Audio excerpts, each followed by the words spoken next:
ಶ್ರೀ ಗುರು ಸಿದ್ದರಾಮೇಶ್ವರ ಸ್ವಾಮಿ ದೊಡ್ಡೇನಹಳ್ಳಿಗೆ ಬಂದಿದ್ದೀನಿ. ಈ ಸನ್ನಿಧಿ ಬಗ್ಗೆ ನಿಮ್ಗೆ ಹೇಳಲೇಬೇಕು. ಇದೇ 3 ತಿಂಗಳಿಂದ ನನಗೆ ಸಿಕ್ಕಾಬಟ್ಟೆ ಫೈನಾನ್ಷಿಯಲಿ ತುಂಬ ಟೈಟ್ ಆಗಿಬಿಟ್ಟಿರುತ್ತೆ.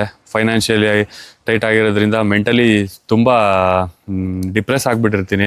ನಾನು ಮನೆಗೆ ಬಂದ್ಬಿಟ್ಟು ಈ ಮಾತು ಹೇಳ್ಬಾರ್ದು ನಮ್ಮ ಅಮ್ಮನ ಮುಂದೆ, ತುಂಬ ಟೈಟ್ ಆಗಿಬಿಟ್ಟಿರುತ್ತೆ. ಸೊ ಅವಾಗ ನಾನು ಅನ್ಕೊಂಡ್ಬಿಡ್ತೀನಿ, ಸಖತ್ತು ಮನೇಲಿ ಕುತ್ಕೊಂಡು ನಾನು ಕಣ್ಣೀರಾಗ್ತಾ ಈ ಲೈಫೇ ಬೇಡಪ್ಪ ದೇವ್ರೆ, ನನಗೆ ನಿಜವಾಗ್ಲೂ ನನಗಂತೂ ನಂಗೆ ಸೂಸೈಡ್ ಮಾಡ್ಕೊಳ್ಳೋಕ್ಕೆಲ್ಲ ಧೈರ್ಯ ಇಲ್ಲ. ಎಲ್ಲಾರ ರೋಡಲ್ಲಿ ಹೋಗುವಾಗ ಏನಾರು ಆಗ್ಬಿಟ್ಟು ನಂಗೆ ಏನಾರು ಆಗ್ಬಿಡ್ಲಿ, ಯಾಕೆಂದರೆ ನಾನು ಒಂದು ಸಾಧಿಸ್ತೀನಿ ಇಲ್ಲ ಸಾಯ್ತೀನಿ ಅಷ್ಟೇ ನನಗಿರೋದು ತಲೆಯಲ್ಲಿ. ಅದಾದಮೇಲೆ ಸ್ವಾಮಿ ಸನ್ನಿಧಿಗೆ ಬರ್ತೀನಿ, ಸ್ವಾಮಿ ಹತ್ರ ಅಪ್ಪಣೆ ಕೇಳ್ತೀನಿ. ಇನ್ನೊಂದು 2 ತಿಂಗಳು ನಾನೆಲ್ಲ ಸರಿ ಮಾಡ್ತೀನಿ, ನೀನು ಹೋಗು ಅಂತ ಹೇಳಿರ್ತಾರೆ. ಸ್ವಲ್ಪ ಇಂಪ್ರೂವ್ಮೆಂಟ್ ಆಗುತ್ತೆ, ಪರವಾಗಿಲ್ಲ ಅನ್ನೋ ಥರ.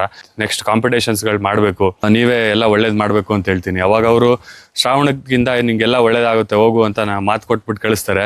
ಸೊ ಅದೇ ರೀತಿ ನೋಡಿ, ಫಸ್ಟ್ನೇ ಶ್ರಾವಣದಲ್ಲೇ ನನಗೆ ಓವರ್ ಆಲ್ ಟೈಟ್ಲ್ ಆಗುತ್ತೆ. 5 ವರ್ಷದಿಂದ ಕಾಯ್ತಾ ಇದ್ದೆ. ಪ್ರತಿ